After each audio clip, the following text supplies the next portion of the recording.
everyone. Today I'm going to show you a gadget which many of you would have seen at your doctor's clinic, or you probably have it at home. So what is that? That is a peak expiratory flow meter or a peak flow meter. So when we say something is peak and flow, that means it has to be the most and the fast. So how does that happen? You have to take a deep breath, hold it tight around the mouthpiece and blow hard. So take a deep breath.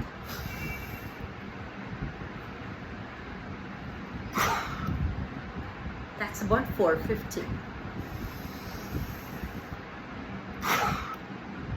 450. 460. So you have to write the reading which is the best of three. Remember, when you need to do a peak flow, which should be 3 readings and the best of the 3. When you buy your own peak flow meter, choose any companies which has the EU scale. When you see the EU scale readings, you will see initially they are far apart, then the readings are close, and then again far apart. That's because there is a spring inside. So when you first push a spring, it goes far and then it goes slow, and then if you can take it to the maximum again, it can go far. So that's important. Peak flow is blowing hard, fast 3 times and the best of 3. If you buy your own peak flow meter, it should be EU scale. And when you put it in your mouth, take a deep breath and hold it tight. There should be no leak. Those are very important things. And also when you're blowing, don't hold it like this down. It should be parallel to the ground, and don't block these holes. Now, what is the use of this peak flow meter? A peak flow meter is an excellent tool to monitor one's asthma. So when I start a child on asthma treatment and I put them on controller therapy, and the peak flow meter at that day, of course I would do a spirometry, but you're not going to do spirometry at every visit, right? So I would also do the peak flow meter and see that the peak flow is about 100 maybe. And then when they come for follow-up, they of course tell you that the child is better, that the cough is less, there is no shortness of breathing, there is no wheeze. And then they will do the peak flow meter. If they're monitoring at home, they will themselves say that it is now, ma'am, 130 or 140.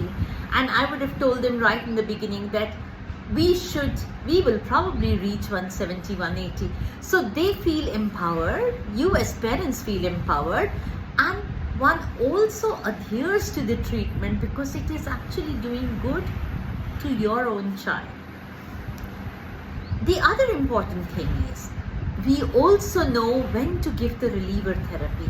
If somebody is monitoring their peak flow regularly, your doctor would have told you that if it drops to less than 80 and if it definitely drops to less than 70, you need to give your reliever medication. The reliever medication could be different from your controller. Say if you're on budesonide or on fluticasone, but if you are on formoterol budesonide, then that itself is your reliever too. So that is the MARS therapy, that when your doctor has chosen the maintenance and reliever therapy as the same inhaler. So 2 important things. I said that it shows, are you objectively improving? 2, when you need to use the reliever. The other thing is that sometimes when I open the notebook and they're maintaining their peak flow readings, and I see that there is a drop suddenly, and it's gone down to 120 from a child who is probably having a personal best of 170. Why did that happen? And then the mother will probably tell you that, they went to a religious ceremony and there was a lot of agarbatti, dhul dhuwa, or they will tell you that, that they went to a house which had, a cat as a pet, and there were 2 of them and this child played with it. Or so many, so you can probably even identify triggers. So it also helps you in identifying trigger. The 4th use of peak flow, which is not for children, is in occupational asthma. when we do 4 times peak flow of individuals, a peak flow at home, a peak flow when they reach work, a peak flow while at work, and a peak flow again at night. When you see a regular drop of peak flow in the 2 peak flows at work, it helps us in diagnosing occupational asthma too. During COVID times, the peak flow meter home monitoring was very, very helpful, because when I would see the readings that was at home, I would myself feel very confident that all is going well. And now, because of COVID, we are not even using the same peak flow meter between patients. We're not even just, we used to change the mouthpiece and use it. We know that it can be a catastrophe, and we can actually be giving it to so many. So they all have their own peak flow meter, and they bring it along and they do it. So my message to you this World Asthma Day is that do monitor your peak flow values at home. It helps you to know when you may be heading towards trouble. It helps your doctor monitor your asthma, and remember to take that controller medication every day. And when you do the peak flow, it should be before the inhaler, both in the morning as well as evening.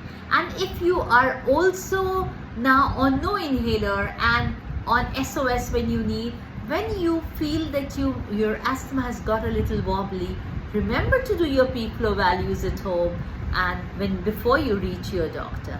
Okay? Bye. I hope that was helpful. Thank you for watching.